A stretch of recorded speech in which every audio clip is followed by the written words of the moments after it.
Okay, hello everyone, and hope you are all keeping really well in these slightly difficult times. Welcome back to the Bristol Ensemble at Home YouTube series.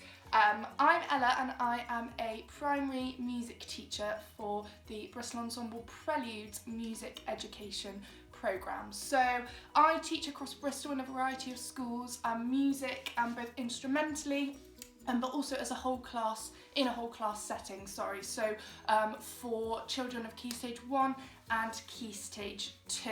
So the reason for our Bristol Ensemble Preludes music education videos today on the channel is to keep your children as entertained as possible throughout obviously what are quite difficult times at the moment. I'm sure lots of you think that we love music, but we can't learn all through just reading in a textbook. So this is why we're here and we are going to crack on. Today we are going to be exploring musical rhythms first of all. So you might be thinking, like, how would you describe rhythm? What is rhythm?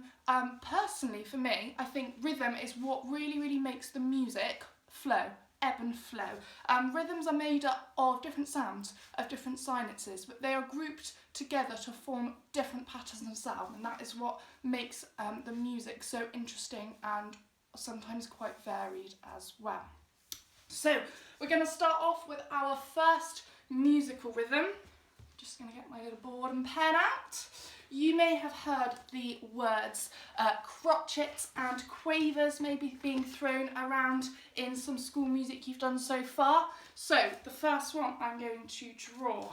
Sometimes we teach this in our schools as a T. You will see why in a minute.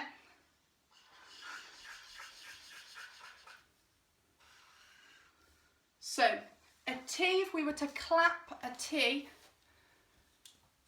sorry, I've got my pen in my hand as well, it's proving quite difficult.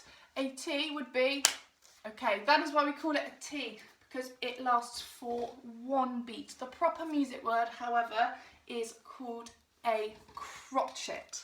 So I'm going to draw out now 4 crotchets. 1, 2, 3, 4. And the best thing about rhythm is that obviously at the moment what we are learning, they can be played on almost anything. It doesn't have to be on an instrument. It can be on a kitchen service. It can be on a wooden and metal spoon, which is what I've got as well. So what we are all going to do, we have drawn out 4 crotchets. Each crotchet is 1 beat, so we've got beat 1, beat 2, beat 3 and beat 4, and we're just going to practice tapping, playing, whatever you've got lying around in the house. Go and have a little look, pick up whatever you can find, and we are going to be playing the 4 T's or 4 crotchets as we most know it as. So when we play, it's really important. We don't want to go too fast, we don't want to go too slowly, and we don't want to rush either. We want to keep the speed consistent, so we want to keep the length of each of these crotchets the same. So like this.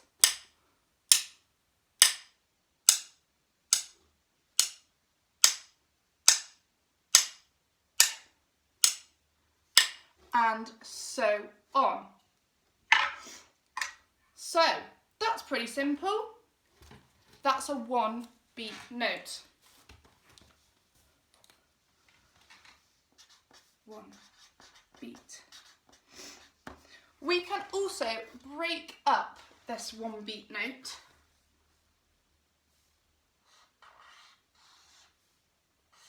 into 2 notes.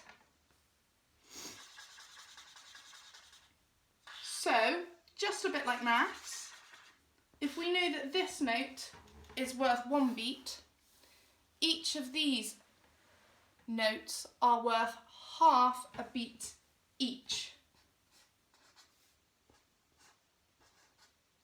Okay? So, they can be played on their own, but usually they're grouped together, so they look more like this. Sometimes in schools we teach this, a bit like the T up there, we would teach these as coffee. But the proper music word for these is 2 quavers. So we've got the 1 crotchet up here and then 2 quavers. So I am going to draw, just like I did with the 4 crotchets, we're now going to draw 4 sets of quavers. Here is 1 set, here's the 2nd set, here's the 3rd set, and here is the 4th set.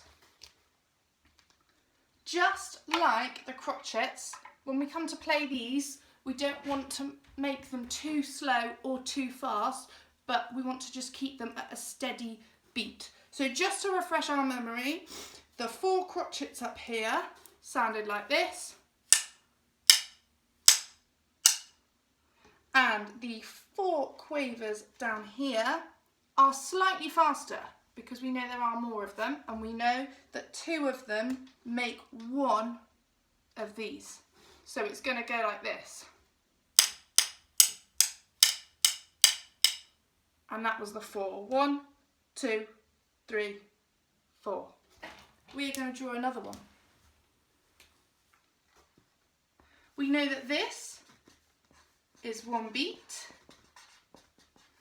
We know that 2 of these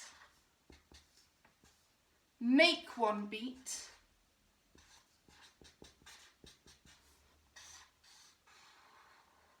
But we're going to come on to something now which is slightly longer. It looks a little bit like a crotchet, however the middle is not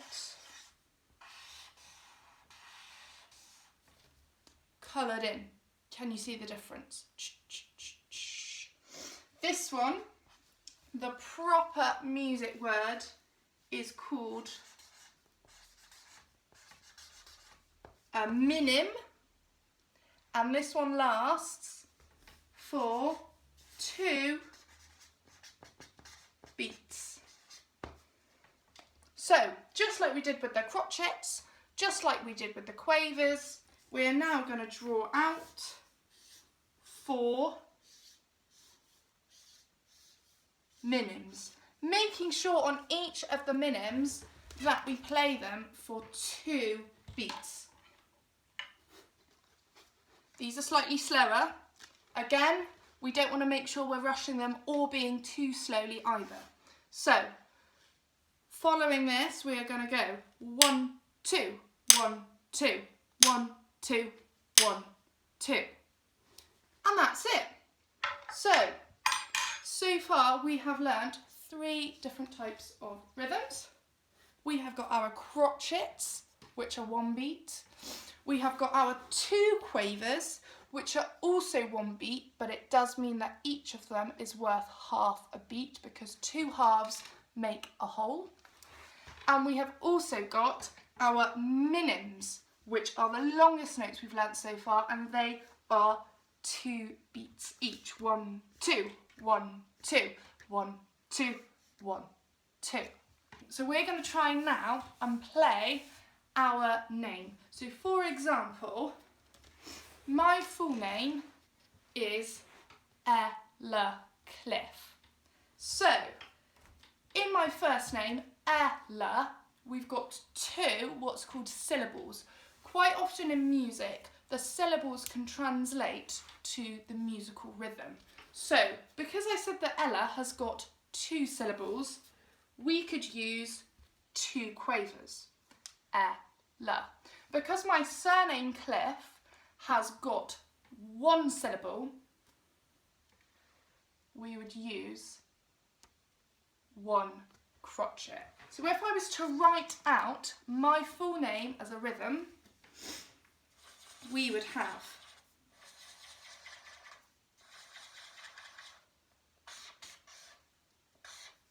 it's a little bit messy.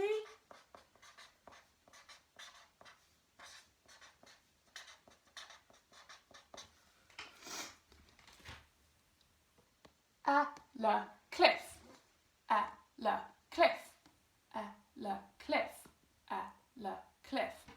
Pretty simple, but quite interesting, right?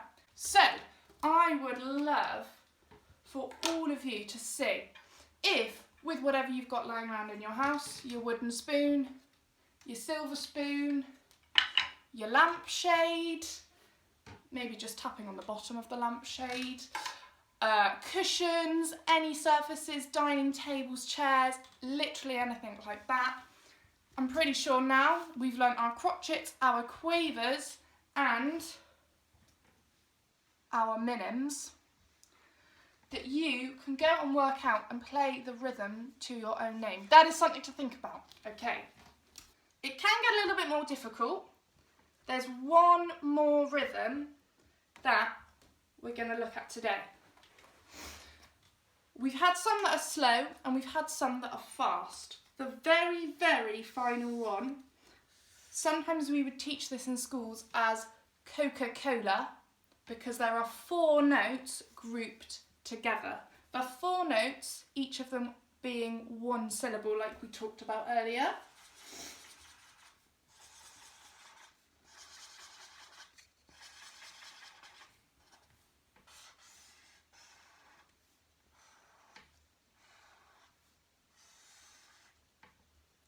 Coca-Cola.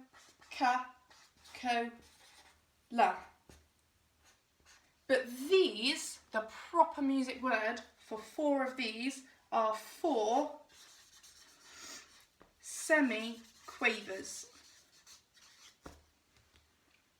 So, just to recap, we've got 1 crotchet, we've got 2 quavers, we've got 1 minim, and we've got 4 semi-quavers.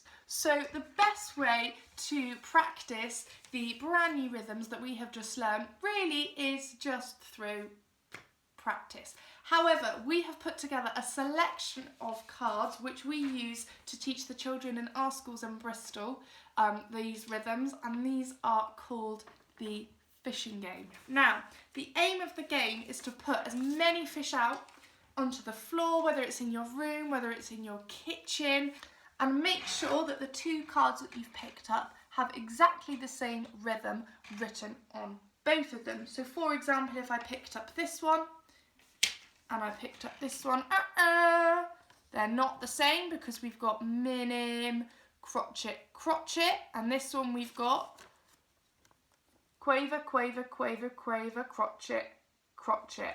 Now you can write your own rhythm cards, of course, if you want to, but if you do want to use ours, just follow the link below and they are available to be downloaded and printed if you wanted to as well. So that's it from us for today. Thank you so much for joining the Bristol Ensemble at Home. We do hope you found this video useful, maybe for you, for your children, and maybe it's put your kitchen utensils as well to some use. In the meantime, stay safe, stay healthy, take care, and of course, happy hand washing.